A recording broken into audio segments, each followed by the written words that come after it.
Headlines प्रायोजक राजयोग paints, आनंद तुमचा, रंग आमचा.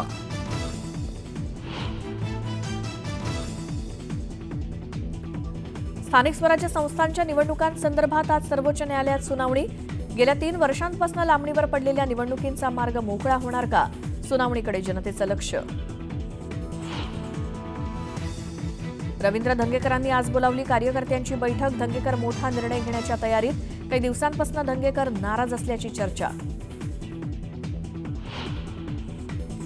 संतोष देशमुख हत्येप्रकरणी न्यायाच्या मागणीसाठी मस्साजोगचे ग्रामस्थ आजपासून करणार सामूहिक अन्नत्याग आंदोलन. जरांगेही आंदोलनात होणार सहभागी. महादेव मुंडे हत्या प्रकरणातील आरोपींना 3 मार्चपर्यंत पकडा, अन्यथा उपोषण आंदोलन करणारच. ज्ञानेश्वरी मुंडेंनी पोलीस अधीक्षक कॉवत यांना दिला इशारा.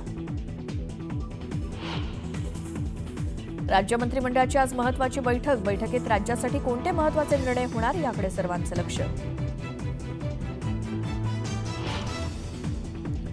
किसान सन्मान निधीत लवकरच 3,000ची वाढ. राज्याचे 9 आणि केंद्राचे 6 असे एकूण 15,000 मिळणार. मुख्यमंत्री फडणवीसांनी दिली खुशखबर. नाशिकच्या भादवण गावात पंतप्रधान किसान योजनेत 181 बोगस लाभार्थी.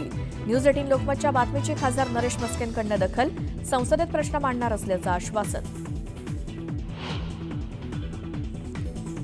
न्यू इंडिया बँकेच्या खातेदारांना रिझर्व्ह बँकेचा दिलासा. आता 27 फेब्रुवारीपासून काढता येणार 25,000 रुपये.